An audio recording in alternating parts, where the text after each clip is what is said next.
Você está ligado, né, com o nosso canal da Academia Bíblica Bereia, turma do curso básico em teologia, turma das quartas-feiras. Hoje é quarta-feira, 12 de outubro de 2022, dia da criança, né? Mas aqui não tem nenhuma criança, então talvez exista dentro de nós o sentimento de criança. Mas aqui não tem ninguém que é criança, né? Mas hoje é o Dia da Criança no Brasil, né? Dia do descobrimento da América, para quem não sabe, né? Há 530 anos atrás, Cristóvão Colombo chegou na ilha de Cuba, descobrindo a América. Muito tempo, né? 530 anos. Mas nós estamos aqui, graças a Deus, na nossa segunda aula da matéria de ética cristã e ministerial, tá? Nesse dia 12 de outubro de 2022. Nossa aula hoje vai ser curtinha, como é do conhecimento de vocês, tá? 9h30 temos que parar para ministrarmos a provinha de hermenêutica e de exegese. Não vai ser bicho de 10 cabeças, mas pelo contrário, eu procurei simplificar da melhor maneira possível. Eu já, então, na semana que vem, se tudo correr bem, e espero que sim, eu vou estar liberando as notas das duas matérias juntas, de escatologia e de hermenêutica, né, já para despachar tudo de uma vez, porque a matéria de escatologia me deu muito trabalho, está me dando, né? Estou terminando ainda fazendo a correção, então eu estou dando essa satisfação para os irmãos, então na semana que vem, creio que terça, estourando na quarta, da próxima semana, eu já vou estar então enviando para o privado de vocês já as duas notas, das duas matérias, já tudo fechadinho, tá bom? E eu quero agradecer a grande, enorme paciência de cada um que vocês têm tido para conosco. Vamos, então, na página de número 5, dando continuação ao transcurso da nossa matéria. Pastor, Sim. A minha apostila não chegou ainda. Não ainda, meu Deus. Barbaridade. Infelizmente, sou muito sincero com a senhora, é o grande problema que eu tenho aí na ilha. Irmão Zandro, irmã Fernanda, vocês já receberam a apostila de vocês, sim ou não, pelo correio? Sim. Já receberam. Eu não sei qual é a discriminação, então, porque a irmã Angélica mora também na ilha, a menos que o correio americano dê prioridade aos P.O. Box. A senhora tem P.O. Box, irmã Angélica? Foi no P.O. Box que o senhor mandou, né? Hein? Não, a senhora me deu o endereço normal. Acho que eu vou ter que fazer um reenvio. Deixa eu conferir aqui. Eu acredito que eu não mandei para o seu P.O. Box. Aliás, eu não fui informado que a irmã tinha P.O. Box. Deixa eu ver aqui, só para fazer... Acho que eu mandei. Deixa eu fazer essa rápida conferência. Não. Aqui eu tenho número 3, Marvin Avenue, Oak Bluffs. Não tenho P.O. Box. Eu tô Então, checando o P.O. Box, achando que eu mandei o P.O. Box. não, a irmã não me mandou o P.O. Box. Está aqui, ó. O seu nome... O senhor depois. Eu vou ter que então fazer um reenvio. Se a irmã não se importar, eu vou fazer entre amanhã e sexta, vou fazer um reenvio. Eu estou acreditando que pelo P.O. Box, por alguma razão, deve chegar mais rápido. Mas o senhor mandou por qual companhia? Pelo United States Port Service. Então, eles entregam aqui em casa. Então, eu não sei qual é o problema, porque eu mandei no mesmo tempo que eu mandei para a senhora, eu mandei para o irmão Zandro e para a irmã Fernanda, que moram também na ilha. Então, realmente, eu desconheço. Eu desconheço. Mas se a senhora quiser, me mande o P.O. Box, que eu faço o reenvio e vão tentar. Mas é bem problemático. Eu tenho tido alguns probleminhas com alunos da ilha, né? Pelo menos com a irmã Laodiceia, né, que mora aí na ilha, já tive problemas, vários problemas, não chegava nunca, então ela era obrigada a imprimir a apostila dela. Então eu peço um pouquinho da sua paciência. Me mande então, por favor, no meu WhatsApp seu P.O. Box, que eu até no máximo sexta eu faço o reenvio. Vamos esperar. Se não chegar, então realmente é um problema, que eu desconheço qual seja o problema. Aí é complicado, mas a ilha tem essa situaçãozinha um tanto curiosa. Mas ok. Vamos então lá, meus irmãos, na página de número 5. Mas a irmã tem ainda, né, o formato PDF que eu lhe mandei. Não, perfeito. É para evitar exatamente a irmã gastar dinheiro com tinta e com papel, mas nessa circunstância, então, infelizmente, por essa situação vai ser obrigada. Né? Vamos ver como é que eu vou fazer com a outra apostila, se eu posso mandar com mais antecedência ainda, com mais antecedência. Tem problema. Página 5.3, a dignidade do ministério evangélico. Nós já falamos sobre o ministério evangélico geral e local, falamos do ministério do Antigo e do Novo Testamento, né? Qual seria o formato, né, do corpo de ministério, do corpo de obreiros, como normalmente era comum nos tempos do Antigo Testamento e, consequentemente, nos tempos do Novo. E agora vamos falar sobre duas coisas que falam muito forte a cada um de nós: a dignidade do ministério evangélico e o que não é o ministério evangélico. Vamos lá. 3 coisas importantes a serem ressaltadas sobre a dignidade do ministério evangélico. Letra A, vejamos o termo glória, mencionado repetidas vezes quanto ao ministério em 2 de Coríntios, capítulo 3, versos 7 a 11. Vale a pena lembrar?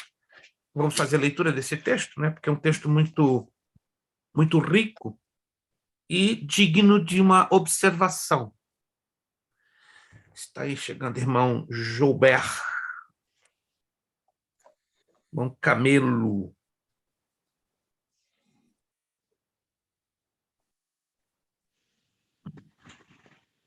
Irmão Camelo, está na telinha pequena hoje, irmão Camelo? Pastor, a gente está fazendo uma obra aqui em casa, estou na cozinha. Na cozinha, eu também já dei aula na cozinha, gente. Eu não tenho vergonha de dizer que eu já tive um tempo que dei aula no banheiro até. E ninguém percebeu. Eu arrumei tão bem o banheiro que até elogiaram. Pô, pastor, o senhor está hoje no pano de fundo bonito, né? Mas nunca ninguém desconfiou que está dentro de banheiro. Mas isso já foi há quase um ano, né? E ninguém desconfiou que eu estava dando aula dentro de um banheiro. Mas assim mesmo. Não, mas dá para ver, João Beck, está num lugar bonito, né? Que é a sua cozinha. Vamos lá. 2 de Coríntios, capítulo 3, versículo... Perdão, 2 capítulo 3, versículos do 7 ao 11. Peço que vocês tenham atenção na leitura desse texto, que é bem interessante. Se o ministério da morte gravado com letras em pedras veio em glória, aí temos a primeira ocorrência da palavra glória, de maneira que os filhos de Israel não podiam fitar os olhos na face de Moisés por causa da glória. Aí é a segunda vez que ouvimos, ou lemos, né, um registro da palavra glória, do seu rosto, a qual era transitória. Versículo 8. Como não será de maior glória o ministério do Espírito? Terceira ocorrência da palavra glória. Versículo 9. Porque se o ministério da condenação foi glorioso, muito mais excederá em glória o ministério da justiça.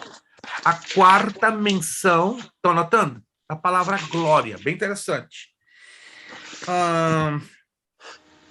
Versículo 10. Porque também o que foi glorificado nesta parte não foi glorificado por causa dessa excelente glória. Já é a quinta menção. E o versículo 11. Porque se o que era transitório foi para a glória, muito mais em glória o que permanece. Observaram? 7 vezes a menção da palavra glória nos versículos 7, 8, 9, 10 e 11. Isso não é uma coincidência, isso é proposital. E olha que interessante, 7 vezes. Então, está indicando o quê?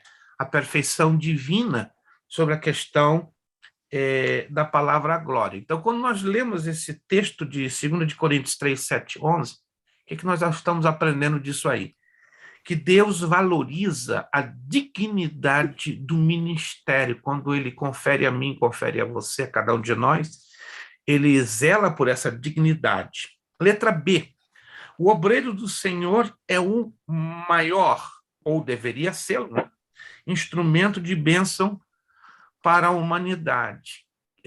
Deveria, irmão, um obreiro na casa do Senhor deveria ser símbolo, né, de grande bênção, mas lamentavelmente, isso aqui, por favor, alguém, uma outra turma diz, pastor, estudar essa matéria é como ser crítico. Não, não é questão de sermos críticos, nós temos que ser bastante realistas, né, muito realistas diante do que ultimamente estamos vivendo. Você deve ter percebido que a cada ano que passa, servir a Deus se torna cada dia mais complicado. mais difícil. Ok, servir de qualquer maneira, vamos ser sinceros, é muito fácil. Sim ou não? Servir a Deus de qualquer maneira é fácil demais, muito fácil. Mas servir como a palavra nos pede, como o Espírito Santo nos orienta, como Jesus Cristo nos ensinou, como a Escritura Sagrada, não é, nos coloca, é difícil, é muito difícil. E entendam, quanto mais eu quero, me esforço para fazer o melhor para a obra do Senhor, mais dificuldade eu vou ter, mais luta eu vou ter, mais limitações nós vamos ter. Isso é uma matemática, entende? Então, um outro aluno me disse, não, pastor, então não vale a pena servir a Deus. Claro que vale.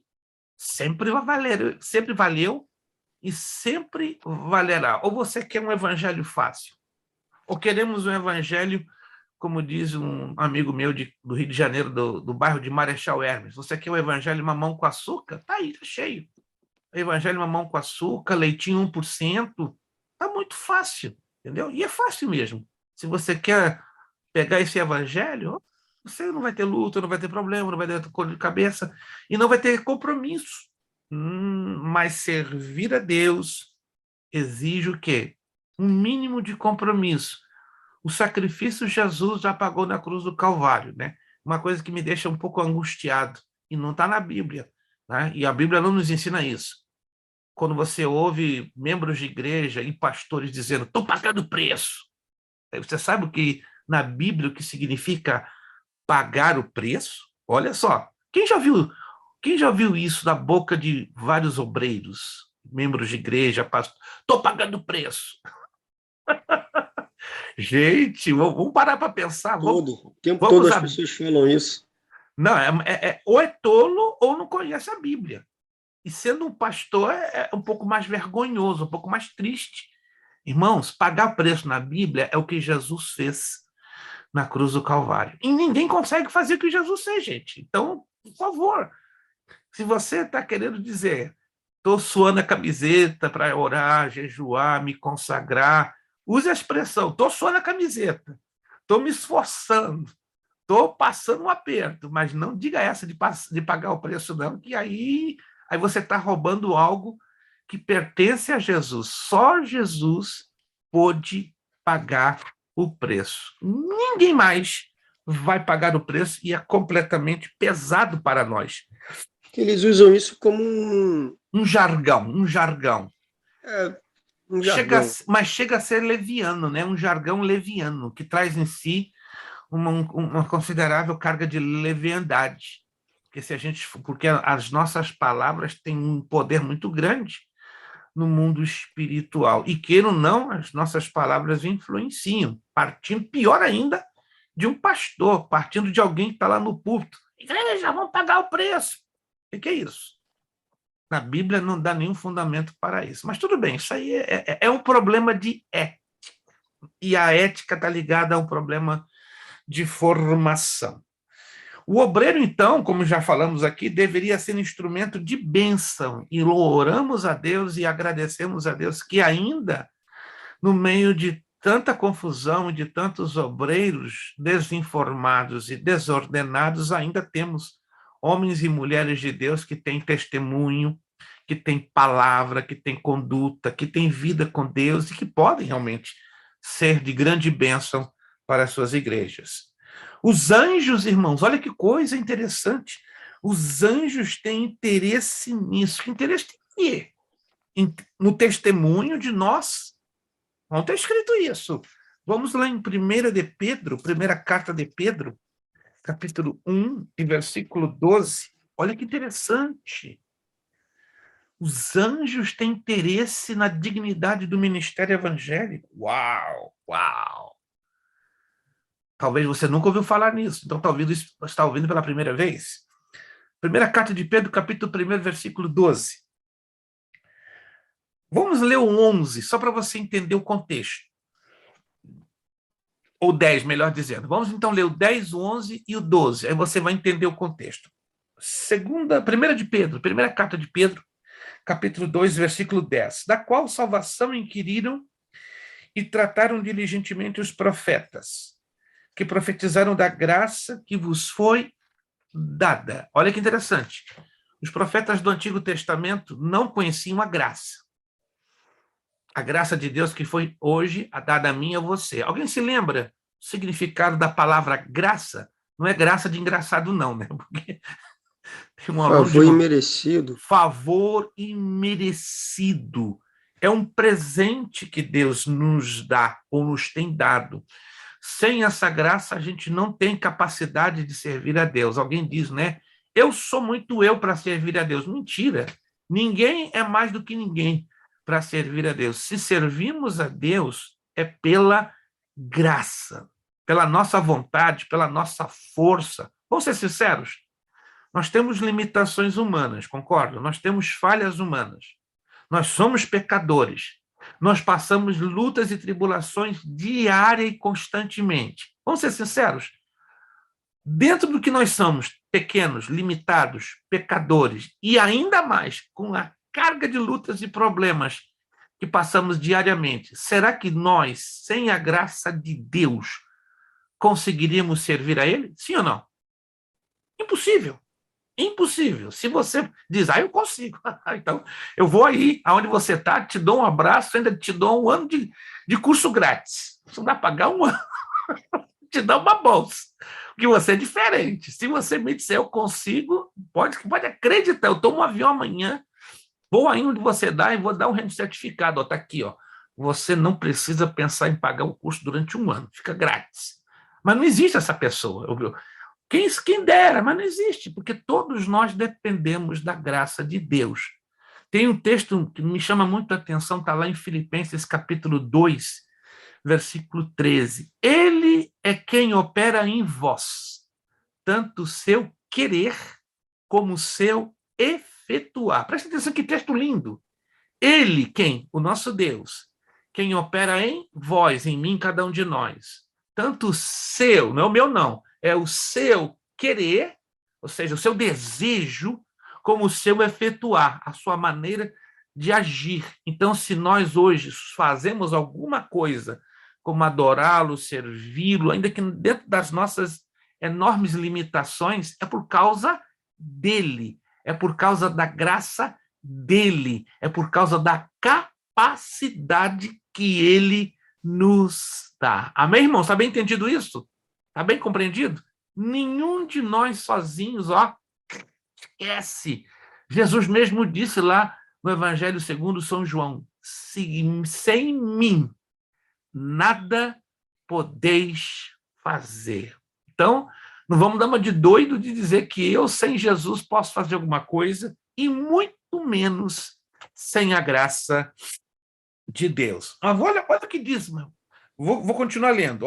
Vou ler de novo 1 de Pedro, capítulo 1, versículos 10, 11 e 12. Da qual salvação inquiriram e trataram diligentemente os profetas que profetizaram da graça que vos foi dada, indagando que tempo ou que ocasião de tempo o Espírito de Cristo que estava neles indicava anteriormente, testificando os sofrimentos a Cristo haviam de vir e a glória que se lhes havia de seguir, aos quais foi revelado que não para si mesmos, mas para nós, eles ministravam estas coisas que agora vos foram anunciadas, por aquelas que pelo Espírito Santo enviado do céu vos pregaram o evangelho, para as quais coisas os anjos desejam bem atentar. Meu Deus, em outras palavras, os anjos, não é que eles tenham inveja, mas eles olham, Deus deu aos homens a capacidade de servi-lo, e eles estão o quê? Fazendo debaixo da sua graça. Os anjos não precisam da graça de Deus. Curioso, né? Porque não pecaram, não são atrelados ao pecado, são perfeitos e são imortais, com exceção dos anjos caídos. Mas os anjos que servem a Deus, eles não dependem da graça de Deus, compreende? Eles estão em situação de glória, mas eles ficam admirados, né? Uau, o ser humano caído, o ser humano lá embaixo, no seu pecado, na sua limitação humana, está ali se esforçando para servir ao nosso Deus, mas é por causa do quê? Da graça. Olha que curioso, os anjos nunca vão saber o que é serem alcançados pela graça de Deus, somente nós que somos seres humanos. Essa é a dignidade do ministério. O que não é ministério? Vamos lá. Palavra ministério, estamos batendo na tecla. Qual o sinônimo mais direto, mais prático de nós compreendermos o que quer dizer ministério? Eu já falei isso na aula passada, vou bater na tecla até alguns aí falarem de olho fechado. Ministério, qual seria o sinônimo de ministério? Servir ou ser... Servir, serviço. Não se esqueça, coloque escrito aí em algum lugarzinho aí da sua apostila. Ministério quer dizer serviço ou servir. Ministério, serviço ou servir. Vamos lá, então. Vamos entender 3 coisas sobre o que é ministério. O que não é, melhor dizer, o ministério. O ministério não é profissão e nem tampouco um cabide de trabalho, como pensam alguns. Tem muita gente, e eu falo isso com profunda tristeza, eu quero ser obreiro, aquela igreja, igrejão, 500 membros, 1.000 membros, 2.000 membros, quero ser pastor ali, quero ser evangelista, quero ser ministro de louvor. Mas qual é o objetivo de algumas pessoas falarem isso? É porque querem servir a Deus ou porque querem status social para ter isso aqui? Mas pastor, então é errado um obreiro trabalhar por um salário? Vamos entender isso aqui. A Escritura diz, digno é o obreiro ou trabalhador do seu salário, mas desde que ele tenha chamado e viva para isto unicamente. Não é errado. Mas se ele olha para o ministério pensando buscar um benefício financeiro e até migratório, aí é imoral aos olhos de Deus e aos olhos da Bíblia. Eu tenho conhecido obreiros, não é, que simplesmente assim foram convidados para trabalhar na igreja com a troca de receberem documento e salário. Detalhe, isso não é errado, mas sem chamado.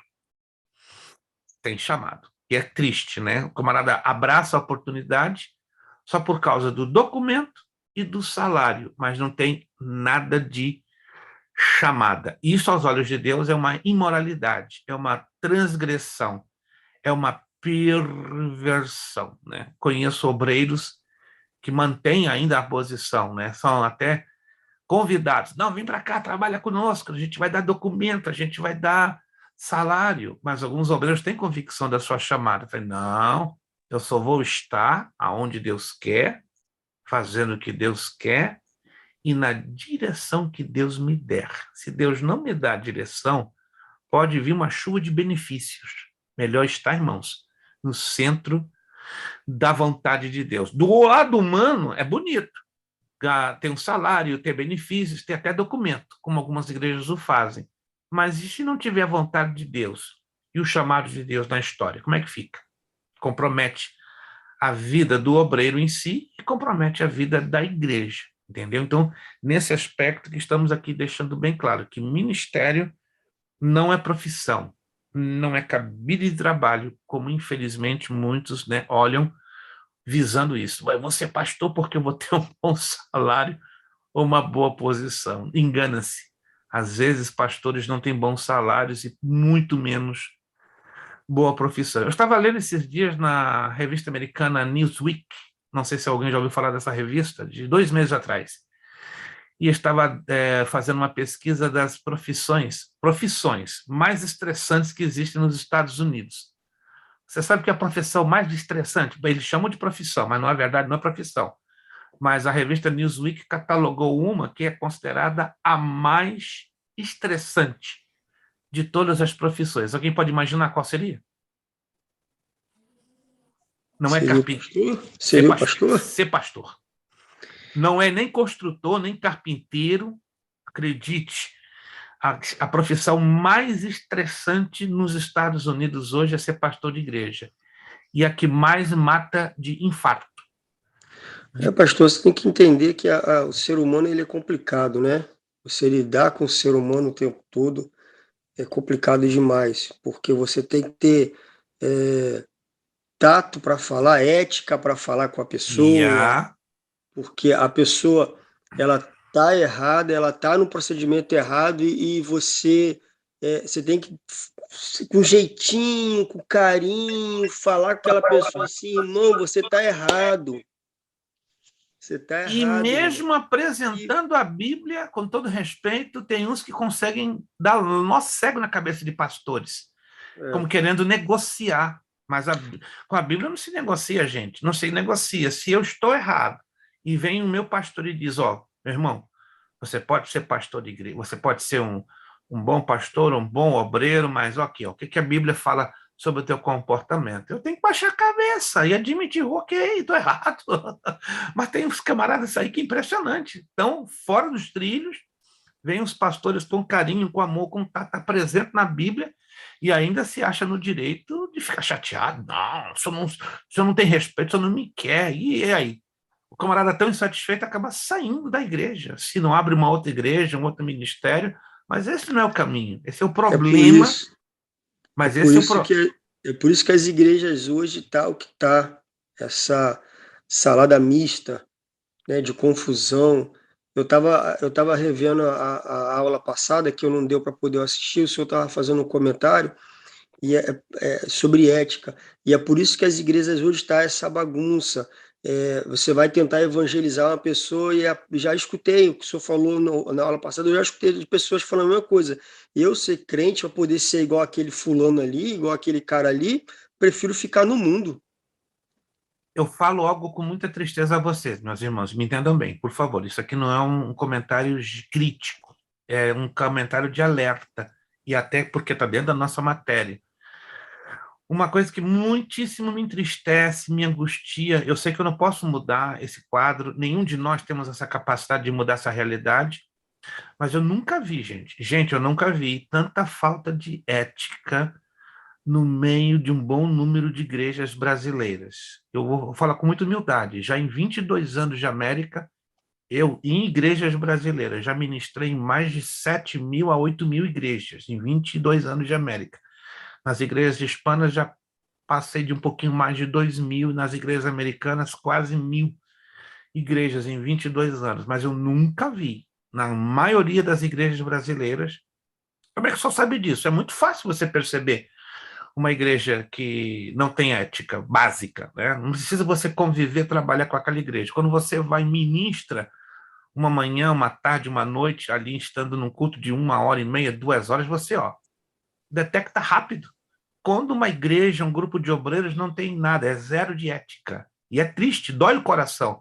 Tem um povo bonito, um povo sedento, um povo desesperado para crescer na graça e no conhecimento, fazer a coisa certa, servir a Deus da maneira certa, mas a igreja sofre as consequências por não se ter uma base mínima de ética. Eu vou dizer que uma dentre várias razões. Os líderes, ultimamente, não estão preocupados em ensinar ética, porque o ensino dessa matéria vai mexer com feridas. Estão me entendendo? Vai mexer com formação. Tudo, a palavra tem o poder de nos confrontar. Sim ou não, gente? A palavra de Deus, ela tem esse poder de nos confrontar? Sim. Sim ou não? Sim. Quando se ensina ética, você está com o R15 apontado, ó, em cima das nossas deficiências humanas. Porque o ser humano tem uma dificuldade de admitir, estou errado. Eu tô torto, eu estou fora do lugar. Essa é a grande dificuldade do ser humano. E ele não admite. Se ele, digamos, é um obreiro, isso eu falo com muita reverência, com muito temor e tremor. A maioria dos obreiros tem as suas exceções, graças a Deus, mas a maioria, o grosso, não tem humildade suficiente de reconhecer, caramba, eu estou mal, eu estou devendo, eu tenho essa deficiência, eu preciso corrigir. Mas parece que é um vírus que se instalou em alguns corações de não reconhecimento. Chama-se orgulho. Orgulho. É muito complicado hoje. Nós vemos de púlpito um pastor errado reconhecer diante da congregação. Estou errado. Está difícil. Em anos, eu já ouvi isso da boca de menos de 10 pastores, presidentes de ministérios enormes. Mas que lindo se isso fosse tão comum, porque isso traria o quê? Cura, saúde, restauração a tantas igrejas. Há muitos anos atrás, eu ouvi um pastor que já dorme no Senhor dizer uma frase que eu nunca esqueci.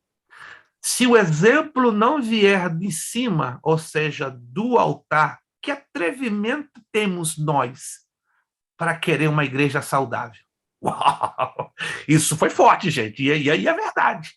Se a bênção não vem do altar, se o exemplo não vem do altar, quem somos nós para exigir uma igreja saudável e um corpo de obreiros saudáveis? Quantos estão me entendendo, gente? Esse assunto machuca, esse assunto me incomoda. Ética, vamos lá.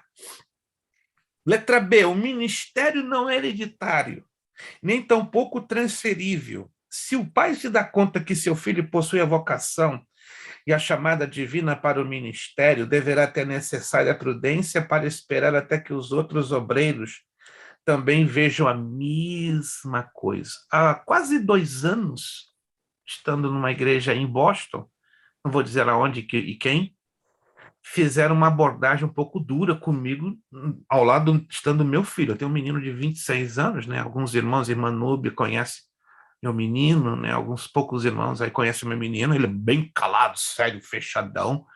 Naquele dia ele reagiu, ele ficou bem nervoso. Pastor, é seu filho? É. Ah, é o futuro pastorzão. Meu filho baixou a cabeça, ficou vermelho, pensei que ele estorregou. Ele é muito calmo, mas naquela hora eu vi que ele ficou nervoso. Depois meu filho me chamou no banheiro, né, da igreja onde nós... Pai, o que tem na cabeça desse camarada? Eu falei, meu filho, ele não está entendendo. Eu não faço nenhuma questão que você seja pastor, e nem quero. E não que isso para ele seja a pior coisa do mundo. Vocês estão me entendendo? É que eu e minha esposa temos conversado muito com ele, muito. E uma coisa que a gente deixa bem claro, meu filho, presta atenção, coloca isso na tua mente, no teu coração. Você não é obrigado a seguir os meus passos como pastor, mas lute para seguir os passos de Jesus Cristo. Seja um homem de testemunho, mas não te obriga a ser um pastor, porque é uma tarefa dura, ácida e difícil. E meu filho, anteontem, pai, e se Deus me chamar, como é que eu faço? Ai, meu amigo. Aí muda o quadro. Se chamar, vai ser uma coincidência. Não que eu faça questão, não que eu ore por isso. E, gente, sou muito sincero, eu não oro para que meu filho seja pastor. Não oro, de jeito nenhum. Porque eu tenho visto muita vergonha em muitas igrejas, né, de filhos de pastores. O que eu oro todos os dias, Senhor, faça do meu filho de Israel Levi, Gabriel Macena, um homem de Deus, um homem de palavra, um homem de testemunho, um homem que te ame, um homem que ame as almas. Mas eu não oro a Deus, nunca orei. E não vai ser hoje que eu vou orar pedindo, Senhor, levanta aí um pastorzão em Israel Levi. Agora, se Deus chamá-lo, aí muda a figura.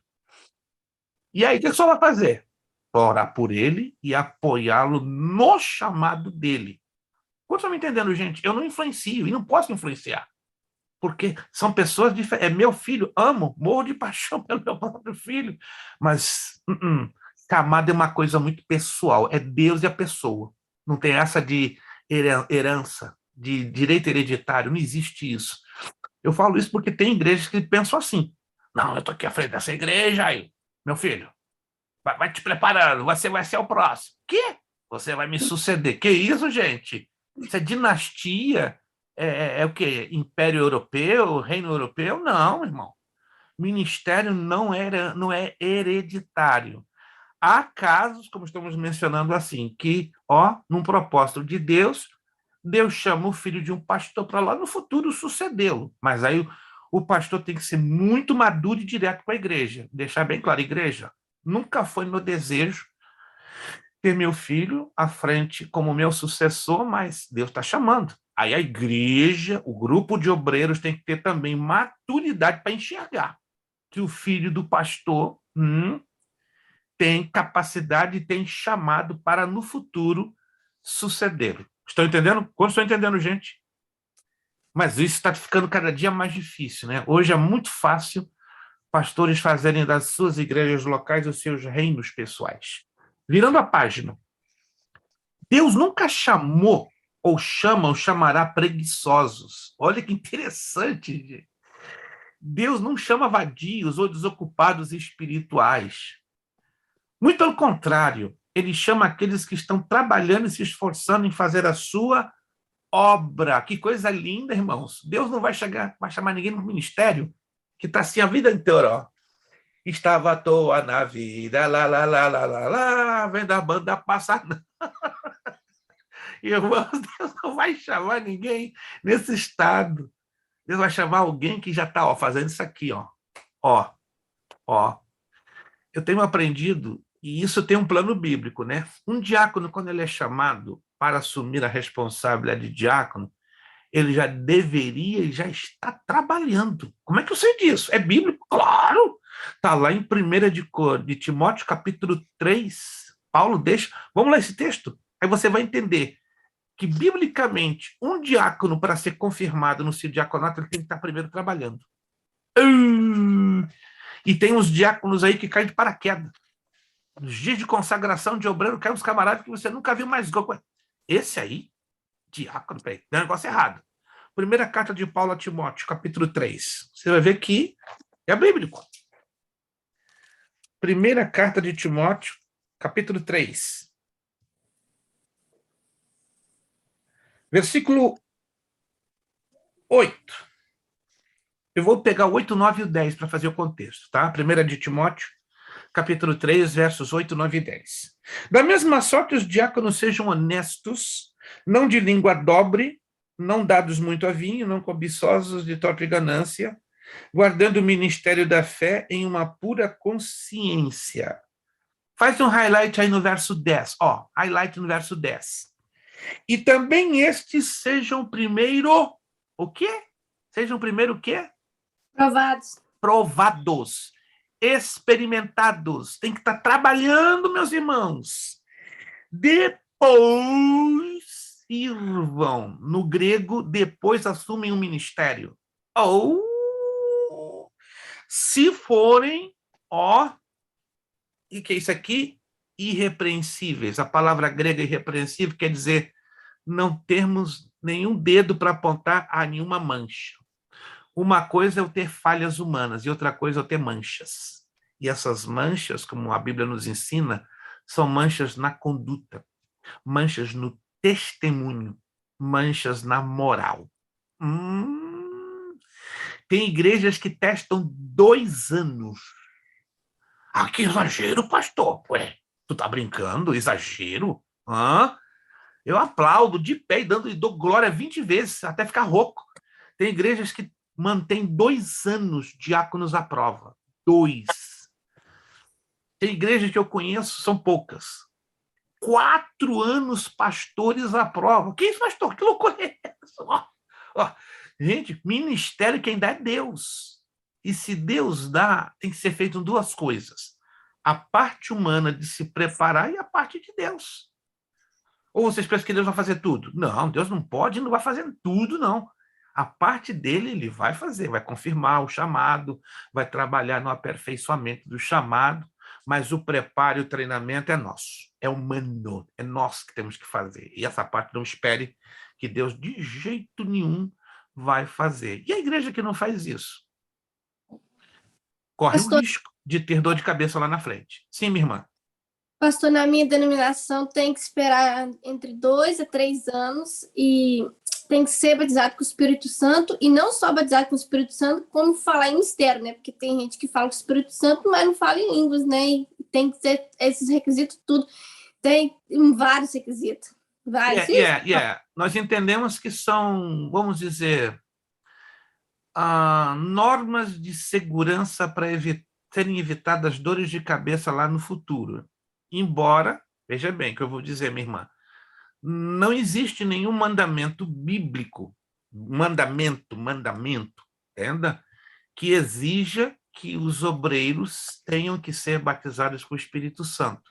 A Bíblia simplesmente diz: enchei-vos do Espírito, que é diferente do ser batizado com o Espírito Santo, mas não é errado. Se uma igreja tem esse tipo de norma, é para trazer o quê?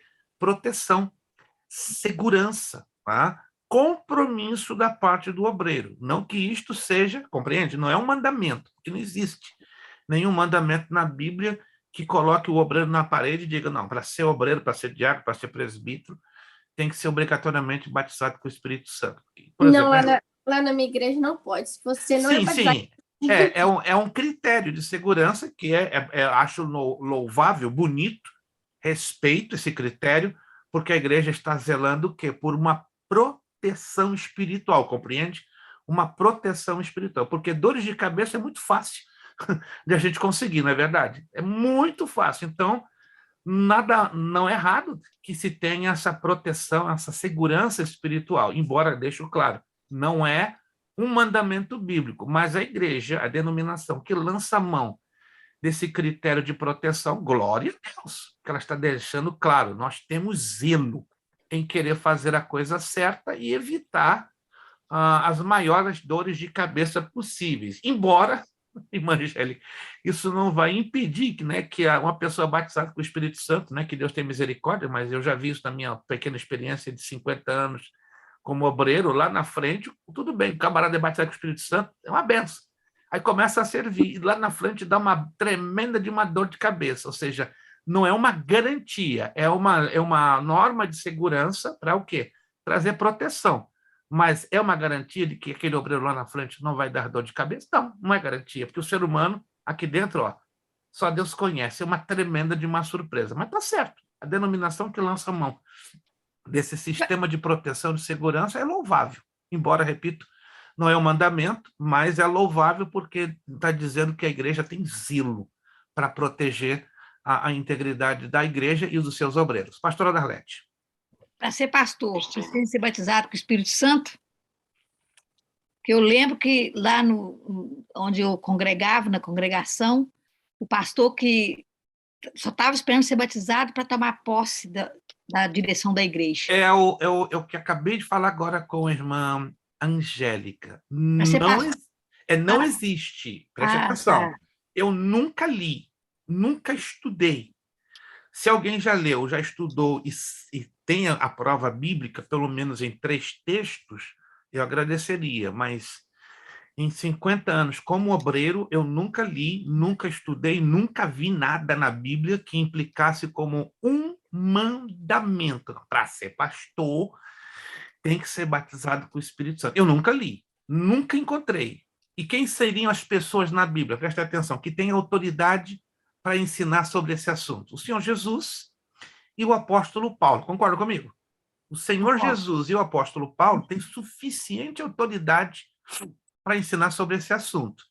Em nenhuma das 13 cartas de Paulo, Paulo insinua ou ensina direto ou indiretamente sobre isso. Muito menos Jesus. E Pedro, Tiago, João e Judas, tão pouco. Então, isso vai muito da denominação da igreja. É respeitável, como já falei com a irmã Angélica. Se tem como um zelo. Tá? Vamos partir para as igrejas não pentecostais. Os pastores batistas, congregacionais, luteranos e presbiterianos não têm essa regra. Não tem essa regra. A regra é bem interessante, é que façam escola teológica, seminário. E é estranho, porque também não é bíblico uma pessoa que, por exemplo, estude 3 anos seminário, 3 anos escola teológica e saia obrigatoriamente ordenada como pastor. Na Igreja Batista é assim. Na Convenção Batista Brasileira, todo obreiro que já começa a fazer teologia, quando ele fecha o médio em teologia, ele já é ordenado automaticamente pastor. E se o camarada não tem chamada? Como é que fica a pastora Darlete? Fica complicado. Mas na Igreja Batista funciona assim. Muito complicado. É não muito. tem chamada. Exato. Não é nem batizado com o Espírito Santo, pior, não tem chamada. É. Entre as duas coisas, o mais complicado é não ter chamada. E eu conheço pastores batistas, não são batizados com o Espírito Santo, mas você vê, tem uma chamada de Deus linda. Mas, infelizmente, a Convenção Batista Brasileira, você pode pesquisar, em geral, 95% dos casos, todo seminarista, depois, quando fecha o médio em teologia, ele é ordenado automático. É automático, apertou o botãozinho. Só se ele disser não. Aí tudo bem, ele não é obrigado. Mas se ele não disser não, ele já é ordenado assim, automaticamente pastor. É complicado. O problema é que as pessoas estão indo de um extremo ao outro. Exato. Tem pessoas sem conhecimento nenhum sendo ordenado pastor, e por outro lado, às vezes tem conhecimento, tem chamado, mas por algumas coisas mais, chega ao extremo de não deixar ele se ordenar. Então, exatissimamente. Então, o problema são os extremos. Vocês estão me entendendo, irmãos? O problema são os extremos. A questão de ser batizado ou não com o Espírito Santo não é um mandamento, é um critério de segurança, que não garante que lá na frente o obreiro vai dar ou não dor de cabeça. Não garante, mas é um critério de segurança e é louvável, é bonito, é nobre, porque está demonstrando o que? Zelo da igreja. Verdade. Agora, se lá na frente o obreiro der com os burros na água, aí é o problema dele com Deus. E, infelizmente, eu conheço vários, infelizmente. Só que, pastor, olhando nessa lógica do senhor, eu também pensava nisso, porque, exemplo, lá na minha igreja tem vários homens assim, de caráter, homem de Deus, você vê, só eles buscam o batismo com o Espírito Santo, só que não são batizados com o Espírito Santo. Então, a Bíblia diz que a esperança demorada enfraquece o coração, e você vê isso mesmo neles. Vai chegando um momento que eles vão decaindo. Mas aí temos que também entender que o batismo com o Espírito Santo, segundo a Bíblia, não segundo o que eu penso, segundo a Bíblia, eu posso provar aqui, é uma promessa dada ao Pai, do Pai, a promessa do Pai. E ela é uma promessa soberana. Como assim soberana? Deus dá quem Ele quer. E quando Deus não quer dar? Vamos discutir com ele? É um negócio mas estranho. Aí também, pastor, a questão das pessoas, às vezes, cobra tanto do outro, exige tanto esse batismo do Espírito Santo, que o cristão, ele vive com isso na cabeça, ele não tem paz, ele chega ao ponto de achar que ele não é merecedor de nada, que ele não é digno, que ele nem tem que pertencer ali, porque ele não consegue ser batizado com o Espírito Santo, de tanta cobrança que tem em cima. Eu conheço uma igreja, não vou entrar em maiores detalhes, porque não que esse assunto queira se tornar uma polêmica, é para nós vermos que o equilíbrio hoje é bem complicado, muito complicado. Eu conheço uma igreja em Rhode Island, de brasileiros, não vou dizer quem, não vou dizer aonde, em Rhode Island, que o pastor de púlpito ensina: quem não for batizado com o Espírito Santo não vai subir no arrebatamento. E ele prova. Gente, é uma coisa de doido. Ele pega o texto lá isoladinho, bonitinho, e aí? Onde está escrito isso na Bíblia com todas as letras? Não tem. Gente, eles querem tirar a soberania de Deus e passar, não sei se para eles ou para alguém, porque exige que a pessoa seja batizada. É como o senhor falou, é Deus que dá. É Deus que dá, ele é soberano, ele dá quem quer. Mas, exatamente. Eu vou questionar, digamos, Deus deu para a irmã Angélica, glória a Deus, buscou, ganhou. Mas tem gente que está buscando 30 anos. E no que está... Tá vendo aonde está vendo o problema? Tá em Deus? Às vezes a pessoa fica preocupada aí que ele não é batizado. Aí, cara, é uma cobrança que a sociedade faz, que a igreja faz. É a soberania. Gente, eu não vou dizer o meu testemunho, eu vou resumir em 2 minutos. Eu passei 14 anos buscando o batismo com o Espírito Santo. Meu pastor, você tem que ter, senão você não vai ser obreiro. Ok. E um dia, no meu banheiro, eu falei: Deus... eu já estou 14 anos buscando. E meu pastor disse: eu só vou te colocar diácono depois que você for batizado com o Espírito Santo. Ok. Nossa. Assembleia de Deus, no Rio de Janeiro. Anos 70. E aí eu entrei no meu banheiro chateado, triste. Falei: Deus, o negócio é o seguinte, eu estou buscando, tu está querendo me dar? Vou fazer o seguinte, a partir de hoje eu não peço mais. Vocês vão dizer: pastor, você perdeu a fé? Não, eu não perdi a fé. Eu simplesmente disse: Senhor, tu és soberano. Faça-se quando e como tu quiseres. Bom, 8 meses depois, num trabalho de oração na casa de uma irmã, eu era o único menino de 14 anos de idade. Pensa em 16 anos. Estava lá. 16, 17 anos de idade. Estava lá quietinho. Daqui a pouco uma irmã chega e coloca a mão no meu ombro. É hoje que você vai receber. Eu falei, que receber o quê? Ela se afasta. Porque ela se afasta, eu levanto os meus olhos, eu pensei que era uma lâmpada que estava entrando em curto-circuito. Uma luz. Eu nunca vi isso na minha vida, uma experiência linda. Uma luz azulada. Quando aquela luz azulada veio, eu pensei que era a lâmpada, que tinha um lustre muito grande no centro da sala. Quando eu levantei, aquela luz azulada veio em cima dos meus olhos. Eu devo ter ficado apagado uns 2 minutos. Quando eu abri os olhos, eu estava caído no chão, falando em línguas. Caído no chão. Falei, opa, o que está acontecendo comigo? E eu me dei conta que eu estava falando em línguas porque eu estava falando e as pessoas não entendiam nada. Falei, o que está acontecendo? Na minha mente, eu estava falando como estou falando com vocês. Estão me entendendo? Irmãos, o que está acontecendo? Vocês estão me olhando assustados. Você está falando em línguas. Aí eu comecei a rir. Não é possível. E aí eu comecei a ter, eu não conseguia me ouvir. Vocês acreditam? Eu passei 2 dias falando em línguas e eu não conseguia me ouvir que eu estava falando em língua. Não conseguia falar com minha mãe, não conseguia falar com ninguém. Ninguém me entendia. Mas eu falando, isso é brincadeira, o povo está brincando com a minha cara. Uma experiência muito estranha. Alguém já ouviu isso? Eu vivi isso. O meu foi assim, mais ou menos assim também, pastor. Estranho, gente. Eu falava, como estou falando com vocês, em português. Eu me ouvia falando em português. Mas quem me ouvia? Tanto que eu fiquei 2 dias dentro de casa. Minha mãe está ficando doido. Fala português. Eu não sei. O que você está querendo dizer? E minha mãe, meu Deus, o que está acontecendo com esse menino? Está ficando louco.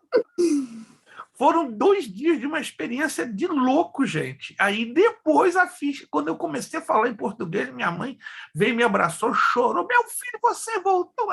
Eu nunca fui embora, estou aqui. Mas você está falando, meu pai. Aí, conversando com as irmãs que eu estive no local, deram testemunho. Meu irmão, você de repente parou de falar português. Que isso? Mas eu ouvia a minha voz em português. Vocês entendem, irmãos? Soberania. Deus faz com quem Ele quer, aonde quer, como quer. Pastor, Fale. também nesse assunto mesmo sobre de ter ensino e de não ter, de ter espírito do Espírito Santo, eu vou dizer que em certas também igrejas acontece que as pessoas têm inveja, sabe, aquele irmão que está lá tem anos e anos e anos e não tem aquele desenvolvimento, ou não vê, aí quando vê um irmão lá quebrantado, e eles dão oportunidade, aí o Espírito Santo, acontece aquele, sabe, tudo acontecendo ali naquela pessoa que eles menos esperavam, Sim, sim, aí sim. eles colocam inveja, colocam tudo, e a igreja, sabe, acaba. Eu não sei se isso já aconteceu com alguém aí, ou da igreja de vocês, mas isso já aconteceu na minha, e é terrível. Eu já trabalhei em 4 igrejas em Massachusetts que eu vivi essa experiência. De Deus trazer irmãozinhos simples, começar a usá-los de uma forma maravilhosa, com dons maravilhosos, mas assim, um coração puro, querendo fazer a coisa certa. Aí os irmãos de 10 anos de igreja, epa, quem são esses aí? Querendo dar uma de concorrente, assim mesmo, uma dama de concorrente, e eu era o obreiro mais velho da igreja, dizendo, meus irmãos, calma, né? Calma, o pastor é bem jovem, calma. Esses irmãos eram 4 varões, bem jovens, na faixa de 20 a 30 anos. Foi Deus que os mandou, né? Porque um era chamado para evangelização, ele despertou o grupo de evangelismo da igreja, o outro despertou o grupo de oração com homens, o outro começou a fazer o trabalho social de levantar cestas básicas para alimentar mendigos e prostitutas no centro de Boston, e o quarto para trabalhar com drogados. Imagina, gente, o que o diabo ficou nervoso? 4 varões chamados com um ministério que nunca tinha sido desenvolvido naquela igreja. Eu comia, falando com a minha esposa, vai ter luta. Esses meninos aí vão sofrer problemas. Não deu 6 meses, a vida daqueles 4 meninos foi colocada assim num quadradinho. Porque tem chamado, e nenhum dos 4, gente, tinha nenhum básico em teologia, e me deu assim, no meu coração, apertou tanto, eu falei, gente, e eu falei, olha, vamos fazer um negócio secreto, mas o pastor não pode saber. Estou confessando aqui um pecado. Eu vou estar com vocês dando 6 meses de teologia grátis. O senhor vai fazer isso? 6 meses só. Se seu pastor souber, ele me enforca. Porque ele era contra da instrução ao ensino teológico. Então, eu peguei aqueles 4 meninos numa boa, entendeu? Eu ensinava para eles sem cobrar um centavo, 2 horas por semana. Os meninos, depois de 6 meses, já eram abençoados, ficaram mais ainda. E aí o pastor desconfiou. Esses meninos estão sabendo muito. Tem alguém por detrás que está enchendo a cabeça deles, né? E eu bem do ladinho. Eu bem do ladinho. Pastor, Deus tem misericórdia. Acontece muito isso. Não consegui trabalhar muito tempo para aquela igreja, porque tinha uma visão muito fechada, né? Eu consegui trabalhar 2 anos e cheguei à conclusão, não. Se eu ficar aqui, vai dar problema. Então, eu cheguei numa boa, pastor, eu vou me retirar, porque a sua visão é muito diferente, a Bíblia não é o seu lema, o estudo bíblico muito menos, então eu não quero causar dificuldade, né? Pastor, não, você não tem pecado, você não pode fazer isso, mas eu posso fazer e vou fazer, para não trazer perturbação dentro da congregação. Mas assim mesmo, irmãos, quando Deus nos chama para fazer a diferença, acontecem dessas coisas.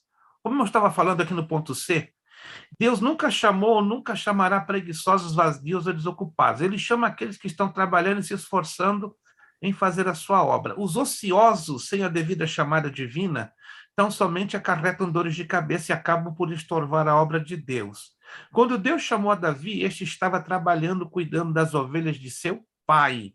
Mencionemos exemplos de homens a quem Deus os chamou no momento de sua chamada e os encontrou trabalhando. Olha que lindo, né? Saul, quando cumpriu uma ordem de seu pai, pois estava em busca de suas jumentas extraviadas. Saul estava trabalhando. Foi chamado por Deus porque estava trabalhando. Gideão, quando malhava o trigo no lagar. E lagar não é lugar de malhar trigo, é lugar de malhar uva. Não é? O lagar, aliás, o lugar de pisar uva e não de malhar trigo. Ou seja, ele estava ali querendo proteger o trigo da ameaça dos seus inimigos, né, os midianitas. Eliseu, quando arava o campo, note com quantas juntas de bois Eliseu trabalhava. Vamos lá, em 1 livro de Reis, capítulo 19, verso 19 a 21, tem algo aqui que chama muita atenção. Vamos ver se você observou. Nesse texto tem um negócio chamativo demais. 9h40 nós vamos parar para fazer a nossa provinha, tá? 9h40. 9h40, só para já você saber, para a gente não cortar o assunto no meio do caminho. Primeiro livro de Reis, capítulo 19, do verso 19 ao 21. Preste bastante atenção, vou fazer a leitura desse texto. E aqui neste texto tem algo muito chamativo. Vamos ver se vocês conseguem descobrir. Primeiro livro de Reis, capítulo 19, versículo 19. Partiu, pois, Elias dali e achou a Eliseu. Aqui é o momento da chamada de Eliseu para ser profeta. Filho de Safate, que andava lavrando com 12 juntas de bois adiante dele, e estava com a 12ª. Elias passou por ele e lançou a sua capa sobre ele. Era o costume do chamado do profeta receber o que? A capa. Então, se estava o profeta e lançava a capa sobre uma pessoa, estava querendo dizer, estou te chamando para ser profeta. Porque profeta era um chamado, como não existia o derramamento do Espírito Santo sobre as pessoas no seu todo, e somente sobre reis, profetas e sacerdotes. Interessante, né? No Antigo Testamento não é como hoje, que o Espírito Santo é derramado sobre todos de forma abundante, mas naquela época não. Só os reis, profetas e sacerdotes que recebiam a investidura, o derramamento do Espírito Santo, mas haviam atos simbólicos, como lançar a capa. Né? O lançar a capa, a unção com óleo, né? São atos simbólicos dentro do contexto do Antigo Testamento. Versículo 20. Então deixou ele os bois. Então Eliseu já sabia, não, o profeta já jogou a capa em cima de mim, eu tenho que sair, eu tenho que atender o chamado. Então, olha a prova que está no verso 20. Então deixou ele os bois e correu após Elias, e olha o que ele diz para o profeta Elias: deixa-me beijar meu pai e minha mãe, e então te seguirei. Ele já sabia, né? do seu compromisso em seguir o profeta, porque ele recebeu a capa, né? O toque da capa. E ele lhe disse, vai e volta, porque tenho eu te feito. Verso 21, voltou, pois, de atrás dele, tomou uma junta de bois e os matou, e com os aparelhos dos bois cozeu as carnes e as deu ao povo. E comeram, e então levantou e seguiu a Elias e o servia. Aqui nesse texto, nesses 3 versículos, tem algo muito chamativo, gente, chamativo demais. E o que eu estou perguntando? O que de tão chamativo vemos nesses 3 versículos com respeito ao chamado do profeta Eliseu? Não é a capa, já elimino essa situação. Tem algo aqui que muito nos chama a atenção, e vou repetir, é o único texto na Bíblia que apresenta esta situação tremendamente chamativa e explica o poder da responsabilidade do chamado de Eliseu. Vamos lá. Seria o sacrifício dos bois, pastor? Não. É por aí, mas tem algo mais chamativo do que o sacrifício. Mais Pastor, chamativo. deixa eu te perguntar, senão eu acabo esquecendo. O que é Vamos lá. duodécima? 12º. Oh, Duodécimo é igual a 1/10. 1/10 é o mesmo que 11º. Entendeu? ok, obrigado. Vamos lá, pastora Darlete. Ó, prepare, pastora Darlete. Ela vai fazer o gol.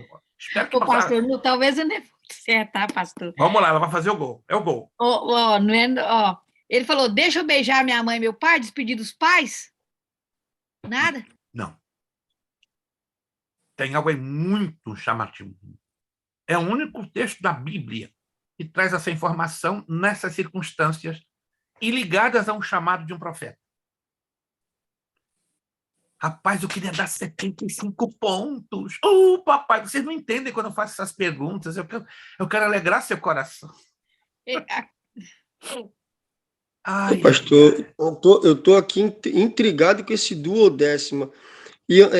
E achou Eliseu, filho de Safate, que andava lavrando com 12 juntas de boi adiante dele, e ele estava com a duodécima. Aí tá o mistério tá aí. Tá aí o mistério. Por que esse mistério? O mistério tá aí, ó. Irmão Jobé já tá com a mão no queijo, só falta pegar a faca e cortar.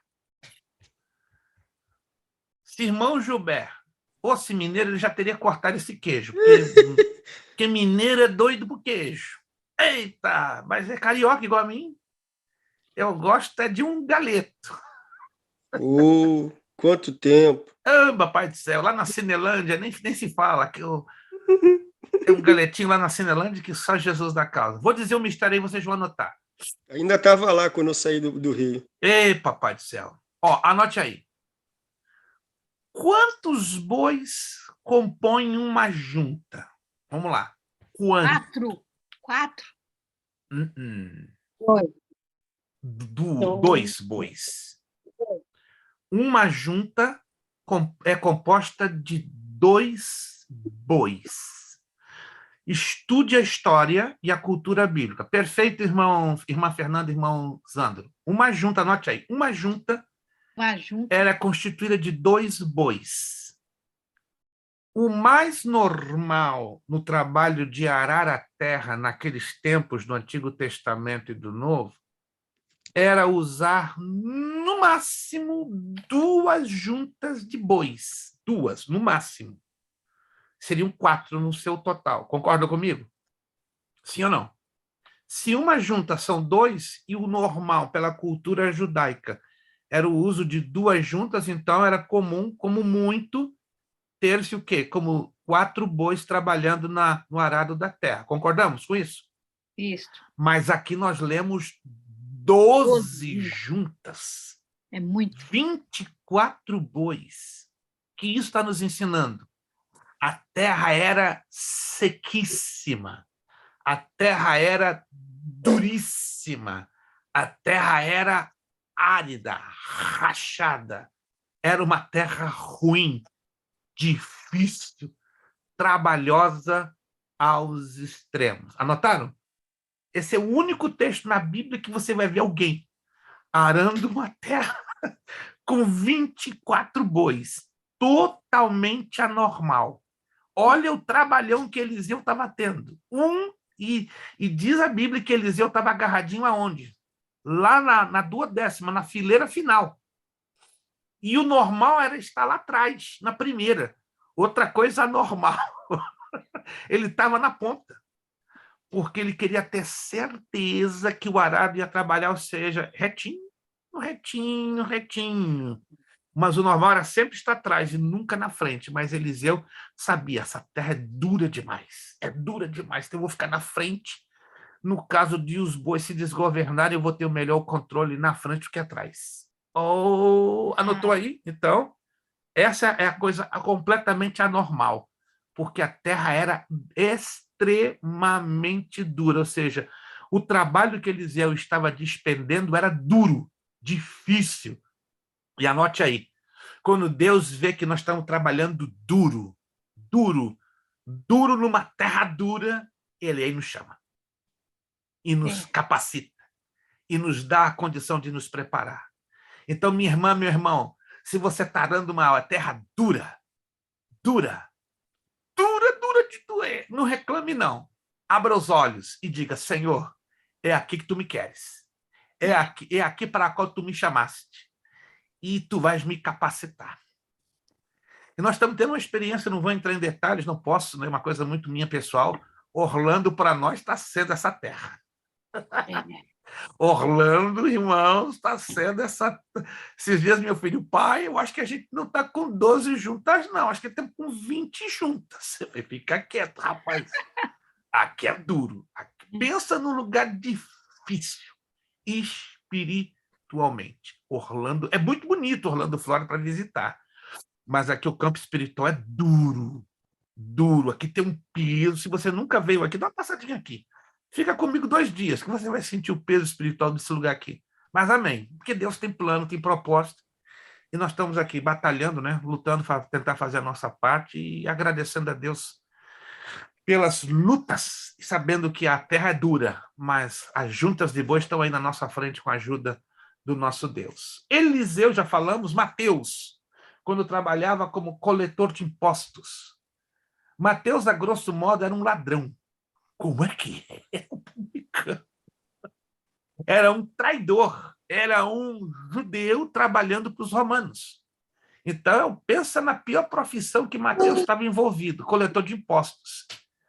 Mateus, com certeza, tinha sido já ameaçado de morte por ter sido um ladrão publicano, e aí Jesus o chamou e mudou o seu nome, porque originalmente ele se chamava Levi, não é? E aí recebeu o nome de Mateus. Moisés, quando trabalhava no deserto, os primeiros discípulos e depois apóstolos. Que coisa linda, né? Deus nunca vai deixar você na mão quando você tem um chamado. Quando você tem um chamado e já está fazendo algo para ele, fique preparado. Ele vai te chamar. Tem o tempo da chamada, número 1. Tem o tempo do preparo, número 2. E tem o tempo do envio. Primeiro ele chama, depois prepara e depois envia. Eita! Dá para fazer uma mensagem para pregar? Claro que dá. Nós vamos ver isso um pouquinho mais adiante, né? Repito, ele chama, prepara e depois envia. E quando o obreiro é enviado, sem ser chamado ou preparado, dá dor de cabeça, dá problema. E é uma tremenda de uma falta de ética para quem o faz. Vamos fechar aqui? Nós só temos 2 minutinhos antes da prova. O que é ministério? Já falamos, serviço, é dom de Deus, como diz Números 18:7, Atos 20:28, 1 de Coríntios 2:28, Efésios 4:11, Colossenses 4:17, 1 de Tito 1:12. Nossa correta atitude com respeito ao nosso próprio ministério. Eu vou fechar exatamente aqui, nós vamos fechar aqui, e vamos dar continuação na próxima aula, mas eu quero fechar aqui dizendo, qual é a atitude correta, certa, que agrada o coração de Deus com respeito ao ministério que ele confiou a você, confiou a mim, confiou a cada um de nós? Porque eu tenho certeza que cada um aqui foi chamado por Deus para servir. Não, eu não sou nem missionário, não sou diaconisa, Não tenho título na igreja, mas aonde está na Bíblia um mandamento que me diga que para eu servir a Deus eu preciso ter título? Eu preciso ser reconhecido. Entendemos que quando vem o título, é a soberania de Deus trazendo o reconhecimento público. Quando estão me entendendo, gente?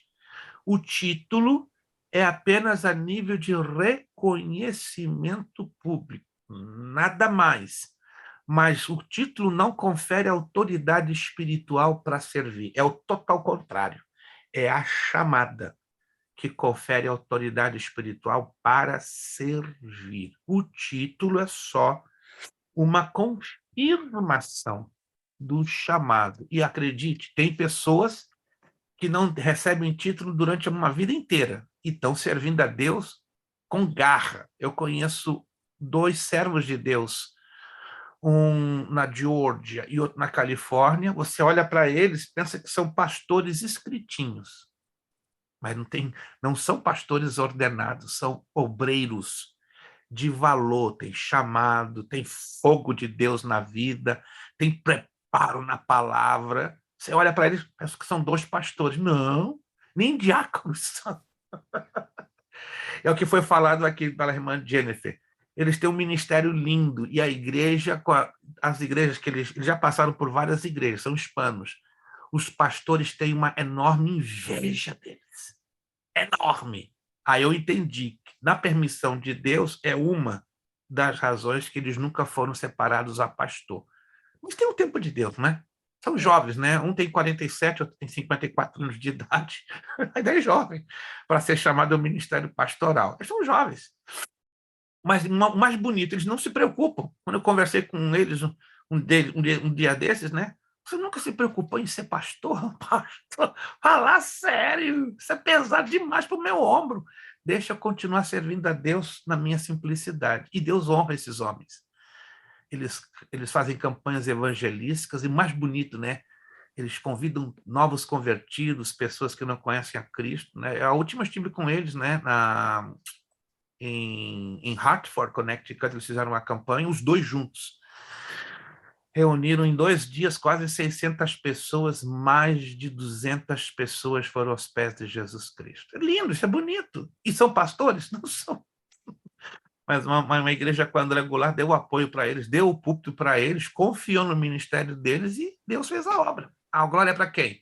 Para eles? Para a igreja? Jamais. É para o nosso Deus. Então anote aí no seu coração, não precisamos de título para fazer a obra de Deus. Precisamos sim uma vida de compromisso com Ele, uma vida de separação, uma vida de santidade, uma vida que lutemos para ter um pouquinho de ética, né? Como esses obreiros, né, que não são nem pastores, mas têm tanta ética que, olha, misericórdia. Muitos teriam que aprender com ele. Paramos por aqui, então, e a nossa correta atitude com respeito ao nosso próprio ministério nós vamos desenvolver na próxima aula.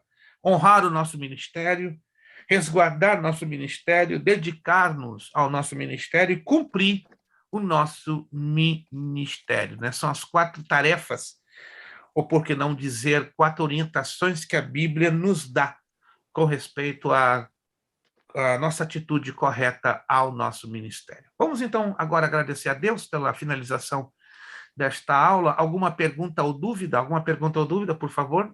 Está tudo bem clarinho? Está tudo bem esclarecido? Maravilha? Perfeito. Nós vamos, então, agradecer a Deus com a palavra de oração, e aí já passaremos para a prova. Aí a irmã Angélica fica bem à vontade, já pode se desconectar da conexão, né? Ela está saindo hoje feliz, né? Porque, por enquanto, não vai fazer prova, né? Só no final dessa nossa matéria que estamos aqui desenvolvendo. Essa matéria, só para você ter uma ideia, ela vai ter 7 aulas pela extensão, pelo conteúdo. É muito grande, a gente tentamos trabalhar com 5 aulas, mas é impossível. Essa matéria, ela exige termos um desenvolvimento em 7 aulas. Vocês vão ver que na próxima aula o conteúdo vai tomar uma abrangência, uma proporção enorme. Aí não tem como a gente fazer em 5 aulas. Seria como passar tesoura no bom desenvolvimento desta matéria. Vamos então orar ao Senhor nosso Deus, e aí já a irmã Angélica fica à vontade, e já vamos passar para a nossa provinha de hermenêutica. Quem veio hoje, veio. Quem não veio hoje, na próxima semana, claro, terá que fazer, caso queira ter a sua nota da matéria de hermenêutica. Vamos agradecer a Deus. Senhor Deus e Pai, agradecemos a Ti nesta noite, ó Deus, para esta preciosa aula. Acreditamos que Teu Espírito Santo falou aos nossos corações. Entendemos que algumas partes desta aula abordadas, não que tenham levantado polêmica, mas normalmente trouxe alguns questionamentos, algumas dúvidas, algumas abordagens que precisamos enxergar mais na visão bíblica, mas agradecemos que tudo foi útil, tudo foi de crescimento, de edificação e, sobretudo, de alerta para que possamos batalhar, lutarmos para termos uma atitude que agrade ao teu coração, como servos de Deus, como obreiros. Precisamos todos os dias estar renovando nossa necessidade de aprendermos mais e aprendermos a ter ética, a ter conduta, a ter comportamento, a ter testemunho para honrar, glorificar e exaltar o teu santo nome. Muito obrigado. Continua conosco, abençoando também esta prova, aliás, que não pode ser feita, de hermenêutica, de exegese, abençoando, iluminando a mente dos nossos irmãos e irmãs. Senhor, nós te agradecemos que este curso, apesar de tantas lutas e dificuldades, temos levado debaixo da tua poderosa mão com muita garra e muita valentia. Teremos breve uma formatura do grupo do básico e com muita alegria chegaremos lá e diremos: Ebenezer, até aqui nos ajudou o Senhor. É a nossa oração que a ti fazemos, agradecidos no bendito nome de Jesus Cristo. Amém. Muito obrigado a todos, né, os que forem fazer a prova permanência. Irmã Angélica, obrigado. Deus lhe abençoe. Mande a caixa postal do seu P.O. Box. Está aqui na sexta-feira, eu faço o reenvio da sua apostila de novo. Se não chegar, eu vou ter que ir para o joelho, para o jejum, para chegar na sua casa, que aí tem uma coisa que não está batendo direitinho, tá? Mas manda para mim o P.O. Box.